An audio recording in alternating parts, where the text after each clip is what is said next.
제사장 직분은 하나님께 나아가는 사역을 감당하는 직임입니다. 아론과 그 아들들이 부름받았는데 그들은 신학교를 나오지 않았고 특별한 훈련을 받은 적도 없습니다. 자신이 뭘 해야 될지도 잘 모르고 보통 사람하고 똑같은 사람을 갑자기 제사장을 삼은 것이죠. 다른 사람이 보기에도 우리가 왜 제사장이라고 불러야 돼? 우리가 왜 그 말대로 따라야 돼? 할 정도로 권위를 부여하기에는 아무런 차이점이 없었습니다. 그런데 하나님께서 제사장 의복을 입히고 기름을 부어 위임하심으로 그들을 거룩하게 하셨습니다. 그리고 직분을 감당하게 하셨습니다. 41절을 다시 한번 앞에 보시고 읽겠습니다. 시작. 너는 그것들로 내 형 아론과 그와 함께 그의 아들들에게 입히고 그들에게 기름을 부어 위임하고 거룩하게 하여 그들이 제사장 직분을 내게 행하게 할지며, 마지막 그들이 제사장 직분을 내게 행하게 할지며. 제사장은 사람들 보라고 하는 직분이 아니고 하나님을 향한 직임을 감당하는 직분이다. 그의 거룩함은 행실의 온전함이 아니라 기름을 부어 위임하여 거룩하게 된다 하는 사실을 말씀이 가르쳐주고 있습니다. 옷을 입히는 거예요. 옷을 입히면 안에는 안 보이는 거죠. 옷이 보이는 거죠. 하나님께서 옷을 입히고 나는 그 옷을 거룩하게 보고 그 옷을 보면서 너를 본다. 이것이 하나님이 제사장을 받으시는 방식이죠. 사진을 하나 준비했는데 지금 42절 말씀이 속바지를 말하는 거예요. 우리의 보통 반바지 같은 그런 바지를 입으라는 거예요. 그리고 속옷과 띠를 하고요, 또 겉옷을 입히고요, 에봇을 입고 띠를 하고, 그 다음 대제사장이 판결 흉패를 하고 머리에 관을 씌우는 이런 복장을 보여주고 있죠.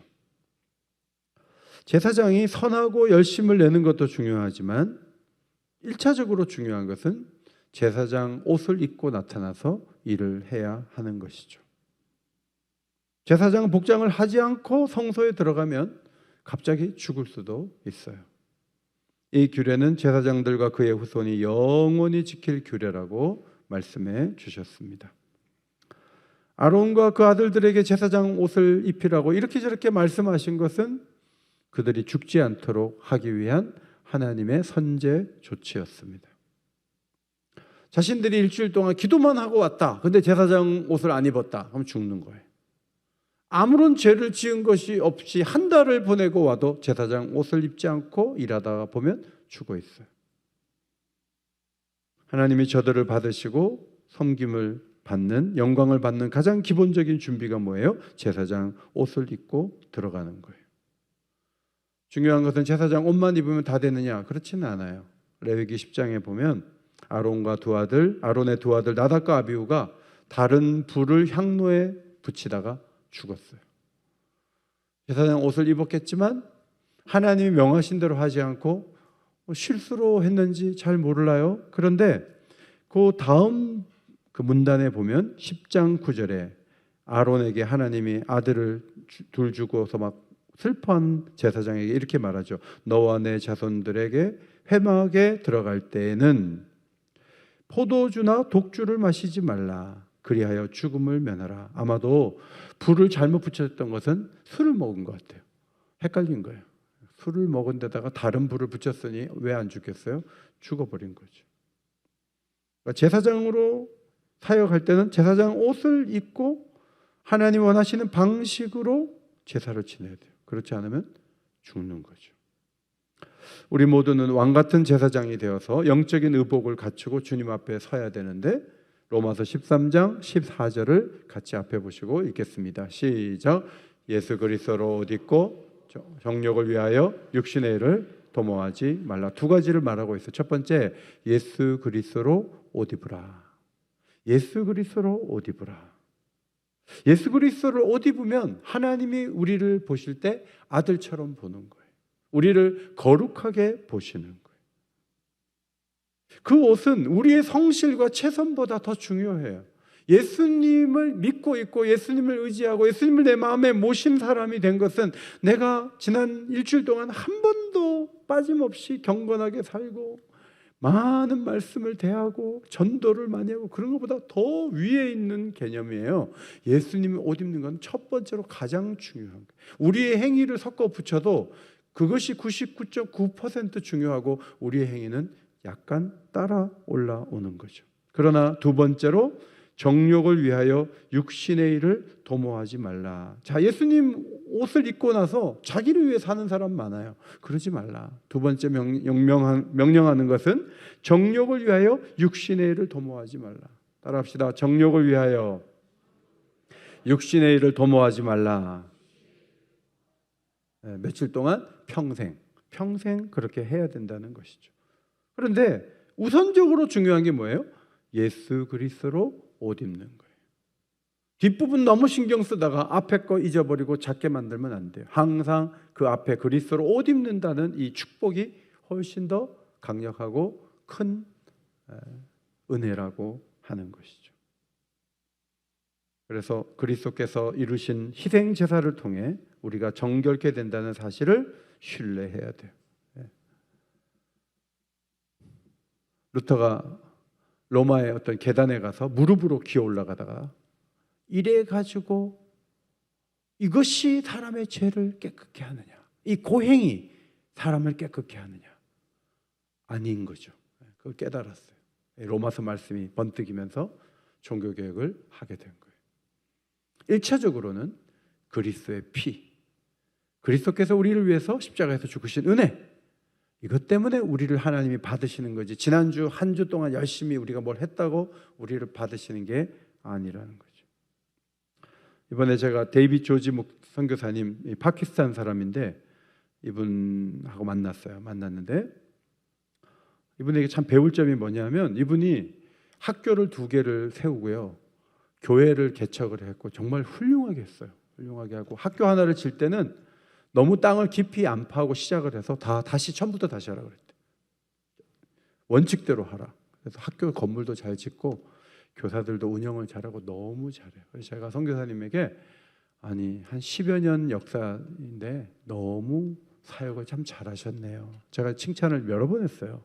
그랬더니 선교사님이 저한테 이렇게 얘기했어요. 모두 그리스도께서 하셨습니다. 그래서 하나님께 영광을 돌립니다. 총신대학 신학대학원에서 공부를 했기 때문에 말을 잘해요. 한국말 잘하는데 모두 그리스도께서 하셨습니다. 그래서 하나님께 영광을 돌립니다. 이게 입에 붙었어요. 그래서 칭찬만 하면 이 말이 계속 나오는 거예요. 자기의 어떤 행위가 아니에요.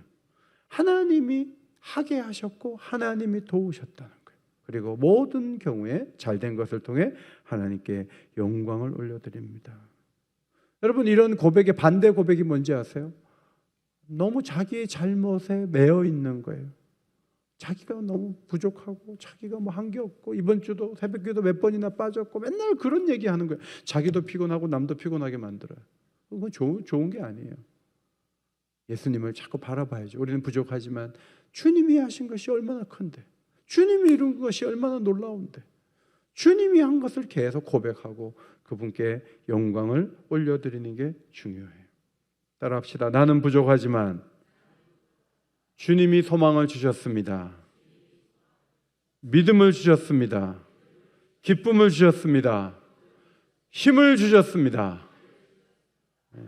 그렇게 고백하는 게 그리스도로 옷 입은 삶을 사는 자의 모습이죠. 동시에 고백한 대로 정욕을 위하여 육신의 일을 도모하면 안 돼요. 우리는 내가 이렇게 원하는 대로 하면 잘 되지 않을까? 이런 생각이 많아요. 저도 많고 여러분도 많아요. 근데 정말 그렇게 돼도요, 안 좋을 수 있어요. 우리의 구상은요, 위로부터 온 게 아니에요. 많은 것들이 우리에게서 난 것들은 복잡해져요.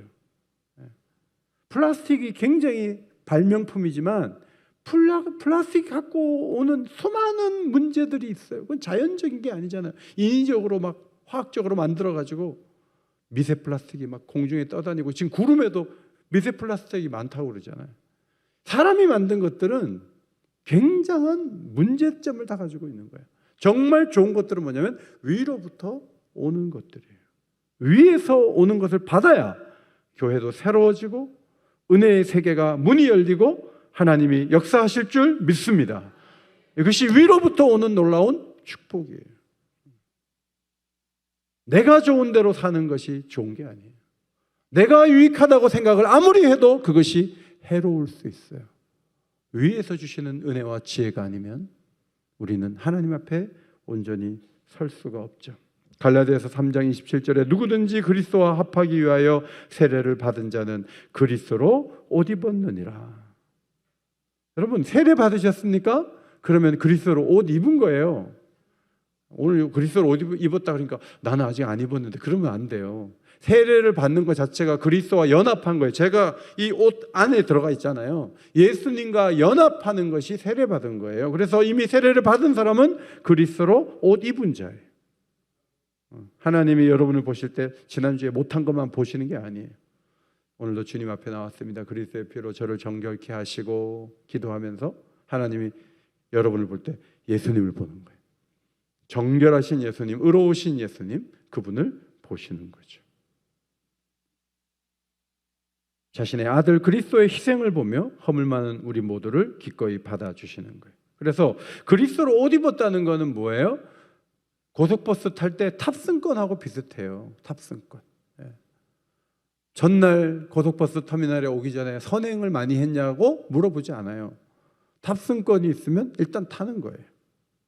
한 달 동안 어떻게 살았냐 평균을 내보자. 당화 혈색소 검사하듯이 그렇게 수치 가지고 오라고 하지 않아요. 네가 그리스도를 의지하느냐, 신뢰하느냐, 그리스도를 정말 믿고 있느냐, 그리스도의 보혈이 너를 새롭게 하느냐고 물으실 때 예 하는 이 대답, 이것이 매우 중요한 거예요. 탑승권 제시하면 길 터주고 자리에 앉아줘요. 제사장 옷도 그런 역할을 하는 거예요. 수가상 여인이 그리스도로 옷 입게 됐어요. 세례받은 건 아니지만 그리스도로 옷 입은 거죠. 자기의 그 수치스러운 그 삶을 부끄러워가지고 정오에 나가서 아무도 없을 때 물을 기르려고 했던 그 사람이 주님이 메시아인 것이 눈이 떠지자 어떻게 돼요? 마을로 뛰어내려가서 나의 행한 모든 것을 말한 사람을 와보라 라고 외치면서 감격하는 놀라운 전도자의 모습이 나타난 거죠. 그리스도로 옷 입은 자는 그리스도를 만난 기쁨이 드러난 자예요. 자기의 문제와 아픔으로 자꾸 눌려 있으면 안 돼요. 그리스도가 한 것이 너무 크기 때문에 그리스도가 내 문제를 덮어주시고 안아주시고 해결해 주실 것이기 때문에 내 문제를 붙잡고 예배하는 게 아니에요. 여러분 예배 드릴 때마다 그리스도를 바라보시기를 바랍니다. 사진을 하나 보시면 지난 수요일 날이죠. 그저께 여기 가서 예배 드렸어요.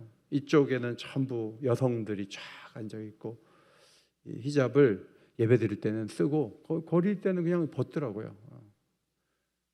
300명 정도 왔어요. 300명 정도. 이쪽에 남자들이 쫙 앉아 있어요.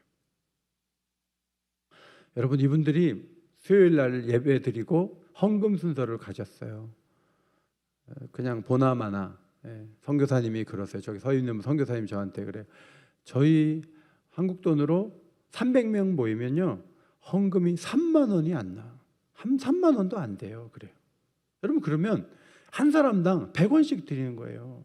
100원이 드릴 돈이 없어요. 기독교인들이 소수기 때문에 무슬림들 집에 가서 그냥 가정부처럼 일하고 하루하루 이렇게 살아가면서 이 사람들에게 수입이 너무 없는 거예요. 그냥 교사 월급이 5만 원에서 10만 원이에요. 너무너무 어려워요. 그래서 하나님 앞에 드릴 것도 별로 없어요. 그런데 여러분 이분들이 7시부터 모여가지고요. 이날 집에 몇 시에 간지 아세요? 밤 12시에 갔어요. 난 이게 언제 끝나나 할 정도로 난 5시간이잖아요. 저도 물론 7시부터 간 건 아니에요. 좀 천천히 한다 그래갖고 조금 더 늦게 갔지만 예배를 드리고 그 다음 움직이고 밥이 차려지는데 밥 먹을 때가 11시쯤 됐어요.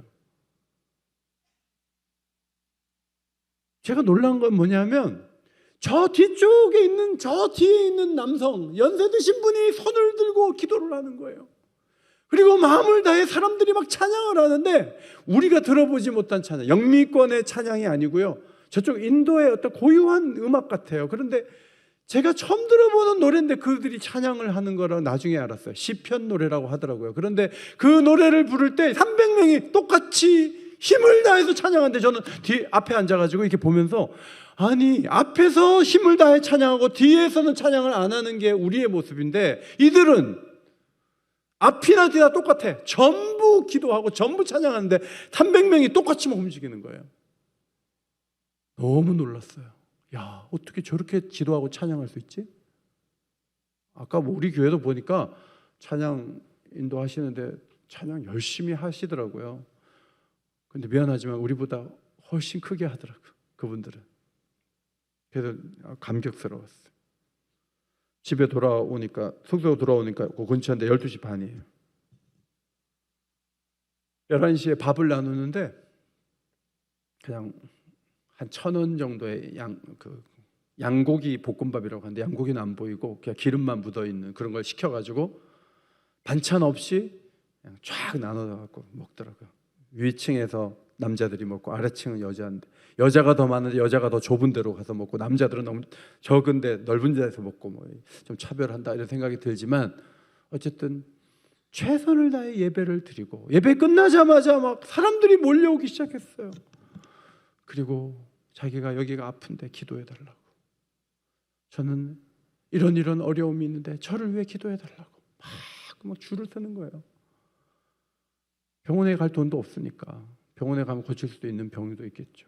어쨌든 하나님이 아니면 안 된다는 이 절박함 가지고 애를 안고 막 10분, 15분 찬양하고 기도하는 그 아이의 엄마의 얼굴을 제가 이렇게 봤어요.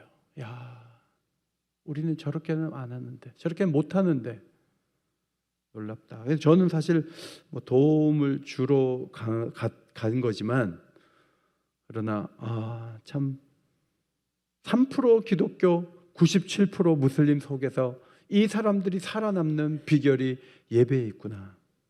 하나님을 힘을 다해서 찬양을 하는구나. 심령이 가난한 자는 복이 있나니 천국이 저희 것이라는 말씀이 생각이 났습니다.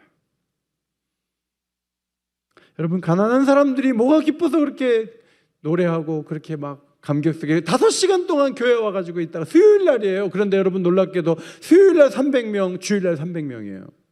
수가 똑같아. 수요일 날이니까 조금 안 나오고 주일 날 많이 나오고 그것도 아니고 수요일 인원이나 주일 인원이 같아요. 다 나와요. 무엇이 그들을 감격스럽고 열정 있는 사람으로 만드는가? 여러분 뭔지 아세요? 양고기 비빔밥이 아니에요. 그 비결은 예수 그리스도로 확실하게 옷 입는 거예요. 예수님으로 옷 입는 거예요. 그게 인생의 최고의 기쁨이에요. 무슬림들 속에서 취업도 잘 안 되고 앞길도 막히고 어려움이 있어요. 그럼에도 불구하고 자신들은 예수를 믿는다. 제가 부활에 대한 설교를 했는데 아멘! 할렐루야 하면 막 떠나갈 듯이 할렐루야 하고 그 찬송 소리가 그 예배당 밖으로 막 흘러넘치는데 주변에는 모스크가 5개나 있어요. 그런데 이들은 스피커를 가지고 밖으로 내보내지 못하지만 창밖으로 흘러넘치는 찬송 소리는 괜찮다 그래요. 멀리서도 그 소리를 들을 수 있을 정도로 큰 소리로 하나님을 찬양하는데 그 중심에 누가 있어요? 예수님이 있는 거예요. 오늘 여러분의 기쁨의 중심에 예수님이 있기를 바랍니다. 고린도전서 1장 2절에 고린도에 있는 하나님의 교회 곧 그리스도 예수 안에서 거룩하여지고 성도라 부르심을 받은 자들과 또 각처에서 우리 주 곧 그들과 우리의 주 되신 예수 그리스도의 이름을 부르는 모든 자들에게 라고 편지를 쓰죠. 고린도 교회에 문제가 많았어요. 그러나 바울은 그리스도 예수 안에서 거룩하여지고 성도라 부르심을 받은 자들이라고 써요. 문제가 많지만 거룩하여진 자들, 성도예요. 성도로 부르심을 받은 자들이라고 써요. 그리스도로 옷 입은 것을 강조해 주는 말씀이에요. 우리가 거룩하게 되는 비결은 예수님의 보혈이에요. 예수님의 보혈이 우리를 정결하게 합니다. 우리를 새롭게 합니다. 우리를 살아나게 합니다. 이것이 예수님의 보혈의 능력이에요. 옛날에는 좀 저급한 신앙생활을 했나? 되돌아보면 한국교회가 막 뜨거웠을 때가요, 저급했던 게 아니에요. 그때 초점은 보혈에 맞춰져 있었어요. 제사장 옷에 맞춰져 있었던 거예요. 그 옷을 입으면 누구든지 하나님이 받으신다는 철저한 사상과 믿음 속에 사람들이 예수를 믿는 것만 해도 모든 것을 가진 것처럼 노래했던 시대가 있었어요. 지금은 잘 안 부르는 544장. 울어도 못하네, 힘써도 못하네, 참아도 못하네. 그 다음 뭐예요? 믿으면 되겠네, 주 예수만 믿어서 그네를 힘입고 오직 주께 나가면 영원 삶을 얻네. 다 같이 십자가에 달려서 예수 고난 당했네, 나를 구원하시리 예수밖에 없네. 지금 이거 아는데 못 부르시는 분은 왜 못 불러요? 부를 수 있잖아요. 십자가에 달려서 다 같이 시작. 십자가에 달려서 예수 고난 당했네, 나를 구원하시리 예수밖에 없네. 삶이 고단해도요, 이 노래 부르고 얼굴이 환해져 갖고 집에 갔다고요. 새벽 금요기도에 모이면 새벽 4시에, 저도 초등학교 때 새벽 4시에 금요기도에 끝났어요. 밤새 찬양하고 노래하고 기도하고 계속했어요. 그 중심에 보혈 찬송이 있잖아요. 260장. 우리를 죄에서 구하시려 주 예수 십자가 지셨으니 기쁘게 부르세 할렐루야, 나 구원 얻었네. 찬송하세 찬송하세, 주님 나를 구하셨네. 찬송하세 찬송하세, 주가 구원하셨네. 할렐루야. 주 예수 십자가 지셨으니 기쁘게 부르세. 예수님의 보혈로 인해 내가 살았다는 거예요. 그리고 찬송하고 목이 시도록 찬송했어요. 우리의 선배들이. 우리들도 그런 기억이 있어요. 지금 왜 힘이 없는지 아세요? 예수님의 보혈이 두 번째예요. 우리의 행위가 첫 번째예요. 그러면 무거워요. 그럼 힘들어요. 예수님이 앞에 계셔야 돼요. 항상 주님이 행하신 일을 가장 귀하게 여기고 우리가 그 그늘 아래 사는 거예요. 우리가 진 텐트 밑에 사는 게 아니에요. 그분이 쳐주신 장막 아래서 그 어떤 것도 해롭지 않도록 우리를 막아주시는 은혜를 우리가 받고 사는 거예요. 이것이 우리가 받은 은혜예요. 264장. 한량없는 주의 은혜 나를 영접하셨네. 내가 지은 모든 죄와 허물 용서하셨네. 찬양하리 찬양하리 찬양하리, 죽임당한 어린 양 주께 영광 돌리어라. 우리 죄를 씻어주셨네.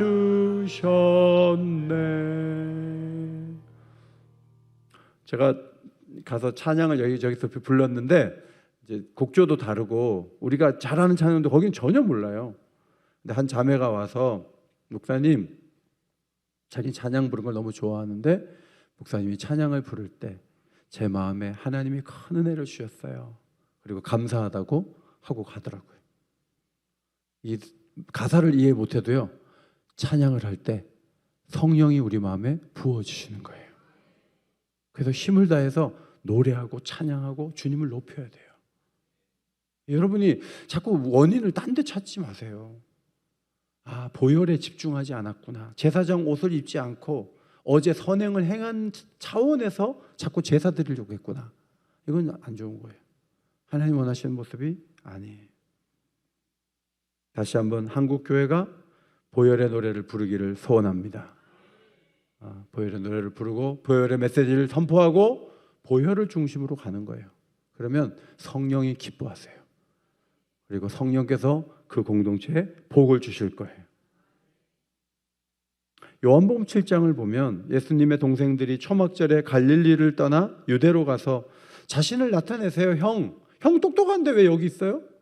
잘 나가시니까 올라가서 예루살렘에 가서 히트 치세요 이랬어요. 그때 예수님이 동생들에게 내 때가 아직 이르지 않았다 하면서 동생들 너희 먼저 올라가라. 초막절에 먼저 올라가라요. 그리고 예수님은 동생들과 같이 올라가지 않았어요. 부담스러운 거예요. 이렇게 비꼬는 사람들한테 뭘 하기가 힘들죠. 예수님도 먼저 올라가라 해놓고 예수님도 유대인 남자는 명절 때 올라가야 되니까 예수님도 은밀하게 올라갔어요. 그리고 예수님이 성전의 중간에 명절 중간에 성전에 서서 막 가르치는데 사람들이 이렇게 말했어요. 어떤 사람이 이렇게 말했어요. 배우지도 않았는데 글은 어떻게 안 해? 이렇게 얘기했어요. 배우지도 않았는데 글은 안 해? 이렇게 얘기했어요. 동생들한테 얼마 전에 무시당했는데 비아냥거림을 당했는데 이번에는 유대인들이 말씀을 전하는 예수님의 말씀을 듣고 일부가 이렇게 얘기했어요. 배우지 않았는데 글을 어떻게 아냐? 이렇게 얘기했어요. 그러니까 여기 와서 또 무시당한 거예요. 그때 예수님께서 이런 말씀하셨어요. 16절 내 교훈은 내 것이 아니요 나를 보내신 이의 것이니라. 내가 어디 가서 배워가지고 너희들한테 가르쳐 주는 게 아니다. 내 스승이 누구라고 자랑하는 것도 아니다. 나를 가르친 스승은 명단을 공개할 수 없지만 나는 아버지께로부터 와서 아버지가 주신 말씀을 지금 내가 너희에게 하고 있다. 이렇게 권위 있게 대답을 하셨습니다. 예수님의 말씀의 근원을 따라가면 나를 보낸 분은 하나님이다. 그런 말이에요.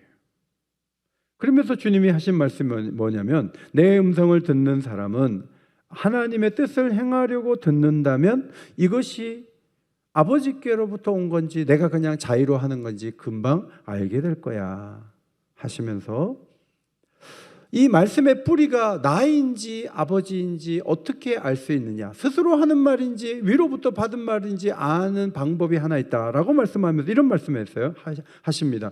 자기 영광만 구하는 사람은 스스로 말하는 자이고 보내신 하나님의 영광을 구하는 자는 참되니 그 속에 불의가 없느니라 라고 말씀하셨습니다. 여러분의 말 속에 여러분이 있습니까? 하나님이 있습니까?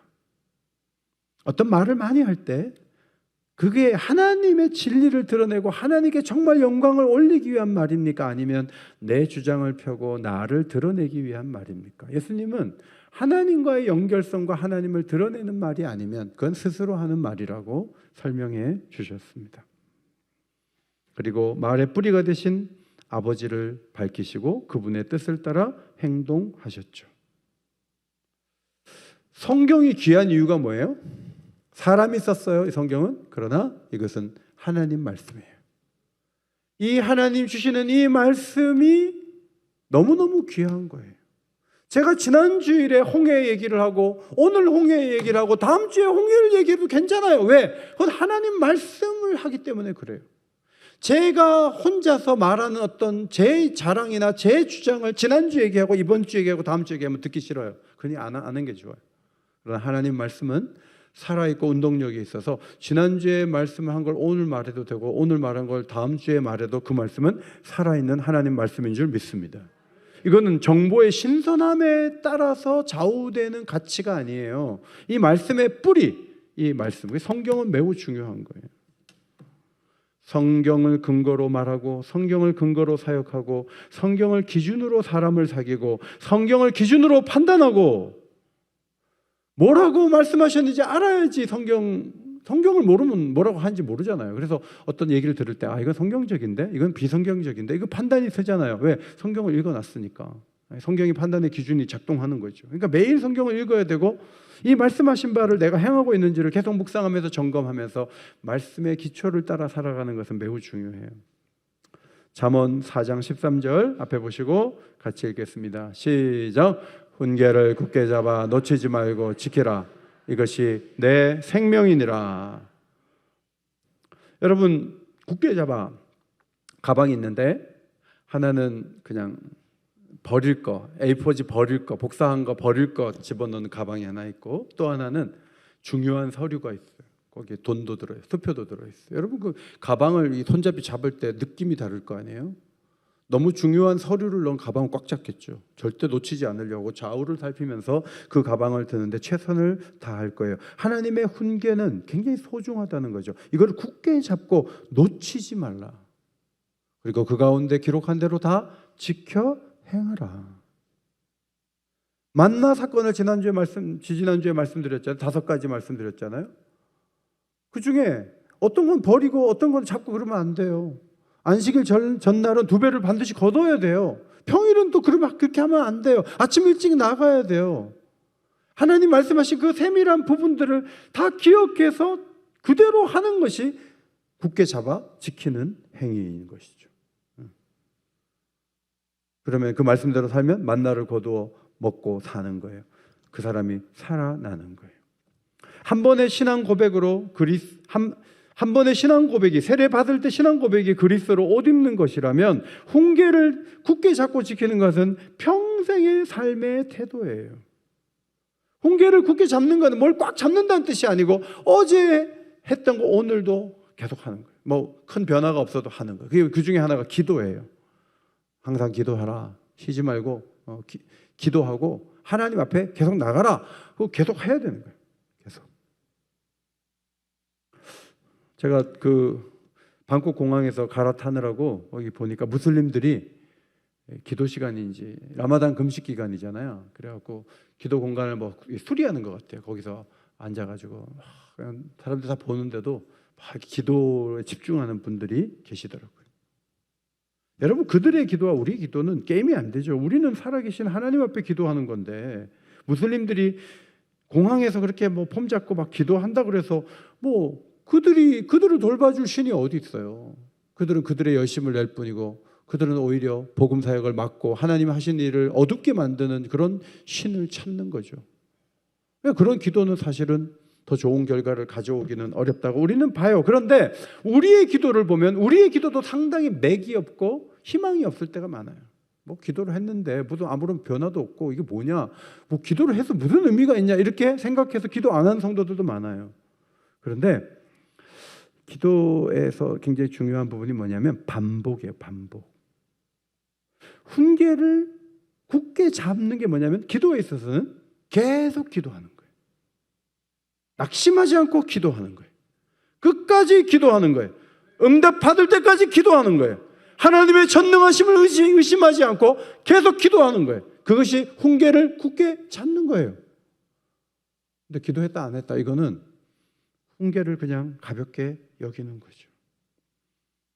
여러분, 성경 묵상을 날마다 하시기를 바랍니다.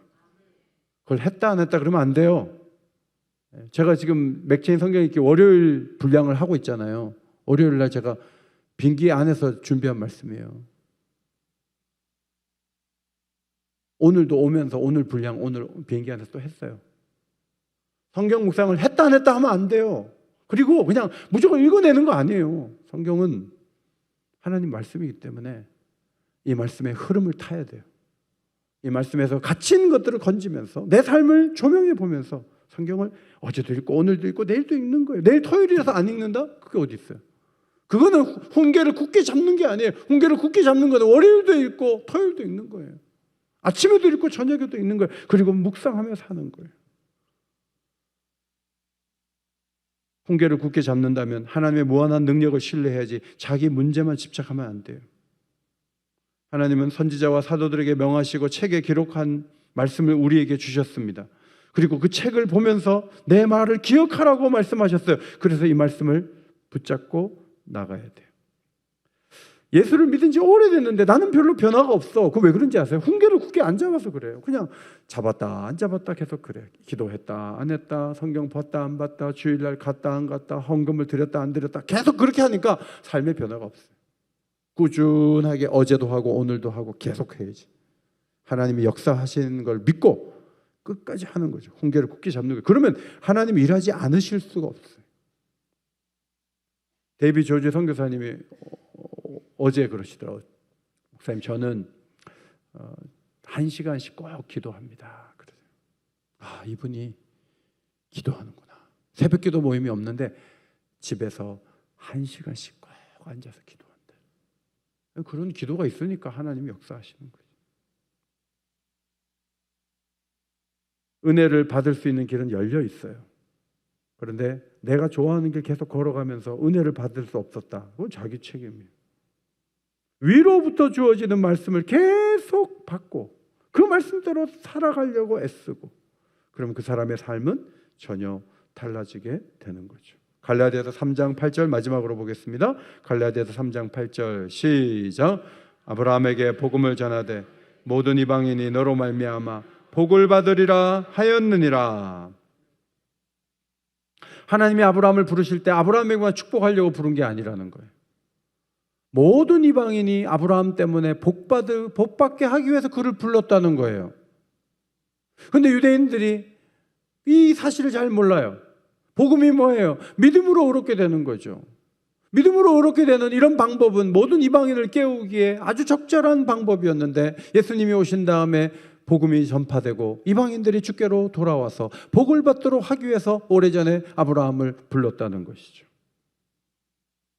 여러분, 그럼 아브라함이 살아나서 사람들에게 계속 복을 나눠줍니까? 아니죠. 이 복을 받아 누리는 아브라함의 자손들이 된 성도들이 복음을 전하는 거죠. 그리고 더 많은 사람들이 복음을 받을 수 있도록 도와주는데 헌신해야 하는 것이죠. 선교사들만이 아니라 보내는 선교사인 우리들도 헌신을 통해 더 많은 사람들이 주님께 돌아와서 복음을 듣고 주님 앞에 설 수 있도록 도와주는 것이 우리의 사명이고 우리의 정체성이에요. 우리는 복음을 이미 받았고 이제는 복음을 전하기 위해서 애써야 되는 거죠. 여러분, 정말 복이 뭐예요? 큰 집에 사는 거 복이에요? 엄청나게 뭐든지 명예에 올라가고 막 위에 올라갈 수 없을 정도로 올라가면 그게 복이에요? 그런 게 복이 아니에요. 진짜 복은 하늘에서 내려오는 은혜를 받는 게 복이에요. 하늘에서 내려오는 은혜를 받아야 돼요. 그걸 매일 받아요. 그럼 그 사람은 복된 삶을 살 수 있는 거예요. 더 많은 이들이 아브라함과 같이 행복하게 살아갈 수 있는 길을 우리가 열 수 있잖아요. 제가 선교사님한테 학교 방문 2, 그다음에 저녁 예배 설교, 나머지 시간은 뭐예요? 그래서 제가 좀 박물관 좀 가자고, 그리고 또 스케줄에도 박물관 가는 게 있는데 선교사님이 박물관 갈 마음이 별로 없어요. 보니까 그냥 대화하고 말씀 은혜 나누고 그런 거 좋아하고 그냥 그 팀하고 같이 교사들하고 1시간씩 얘기하고 어디 딴 데 가는 거 별로 문을 안 열어요. 그래서 돌아오는 날인데 아직 박물관 하나도 못 갔어요. 그래서 어디 한 군데 좀 가요. 이 문화도 좀 배우고 싶고 그랬더니 오다가 어떤 유명한 사람의 마지막 제자를 기념하는 어떤 건물이 있더라고요. 거기를 이제 유일하게 한 150년 된 건물을 이렇게 돌아봤어요. 사진을 보시면 이게 선교사님인데 저 벽은 이제 건물 벽인데요. 여기 3남매를 둔 무슬림이 있는데 이 나라는 전도를 하면 잡혀가요. 그러니까 무슬림한테 예수를 믿어라, 예수님만이 구원자다 그러면 경찰에 신고하면 감옥 가야 돼요. 그러니까 전도하기가 너무 힘든 거죠. 근데 이분이 어떻게 하는가 내가 봐니까 여기 여자애가 있는데 눈이 연두색이에요. 눈동자가. 나도 그런 눈동자 처음 봤어요. 얼마나 예쁜지 몰라요. 그런데 이쁘긴 한데 집착할 정도로 막 볼을 이렇게 쓰다듬어주고 머리 이렇게 해주고 넌 너무 예쁘다 하면서 막 그 칭찬 세례를 막 10분 이상 막 계속해서 빨리 가야 되는데 이분이 왜 여기서 이렇게 애 이쁘다고 그러나, 손주 볼 때가 됐나, 왜 저러나 그랬어요. 그런데 그러더니 조금 있다가 아버지한테 전화번호 좀 달라고 그러더라고요. 근데 여러분 10분 동안 이쁘다고 하니까 전화번호를 불러주더라고요. 그래가지고 그 전화번호 받아서 뭐 하려고 그랬더니 이 선교사님 집에 초대할 거래요. 그래서 식사하고 사랑을 나눌 거래요. 이 선교사님이 사는 집에를 가봤는데 기독교인들이 몰려 살고 이 무슬림들이 따로 사는데 무슬림들이 사는 그 중앙에 들어가서 사는 거예요. 그러니까 모두가 이 목사가 온 걸 알고 다 긴장하고 싫어하는데 이웃들을 최대한 밥을 먹이는데 예수를 믿으란 말은 하면 안 돼요. 하나라도 신고하면 신문하지 않고 무조건 감옥에 집어넣어요. 그러니까 전도 자체를 못해요. 선한 영향력을 미쳐요. 그래서 이웃들이 밥 먹고 좋아합니까? 아니요. 겉으로는 웃고 속으로는 미워하죠. 어떻게 알아요? CCTV 보니까 지나가는 무슬림들이 이렇게 보니까 자기 차에다가 침 뱉고 가더래. CCTV에 그게 보이더래. 그러니까 사람들이 자기 미워하는 거 알아요. 그러나 자기는 그 속에서, 무슬림 속에서 혼자 그리스도인인데 예수 믿으란 말도 못해. 그래도 거기서 살아가는 거예요. 운전을 할 때 부르는 기사가 있는데 그분도 무슬림이에요. 어제 저녁에 그 기사하고 같이 밥 먹었어요. 내가 기사 아이가 4명이라 그러는데 애 이름이 뭐냐고 물어보라고. 애 이름의 뜻이 뭐냐고 물어보고. 제가 잘 모르는 이름인데 전부 코란에서 나온 이름이에요. 철저한 회교도이죠. 그 사람하고 관계를 좋게 하면서 그리스도의 향기를 계속 내면서 복음을 전하고 싶어도 전할 수가 없는 상황에서 몸부림을 치는 모습을 봐요. 한 가지 희망적인 것은 파키스탄의 기독교인들은 점점 더 많아진다는 거. 제가 이 정도로 공개하는 이유는요, 이 정도 공개하는 건 괜찮더라고요. 가니까 뭐 괜찮아요. 보니까 기독교인들이 막 그 찬송 소리가 100m 밖에까지 나가니까 뭐 그래도 안 잡아가니까 괜찮아요. 그래서 말씀을 드리는 거예요. 기독교인들이 점점 많아지고 있대요. 그래서 왜 그러냐 그랬더니 회교도보다 더 많이 애를 낳는데요. 전도는 못하고 애를 많이 낳는 거야. 근데 그걸 보면서 어제도 상당수가 저한테 와서 아기 갖는 부분에 대해서 기도해달라고 그런 분이 많았어요. 우리도 지금 전도가 잘 안 되는데 여성분들 아이를 좀 낳아서 많이 낳아가지고 기독교가 부흥하는 방법이 있다는 꿈을 보고 왔어요. 오지 장로님 아멘 하시면 무슨 소용이 있어요?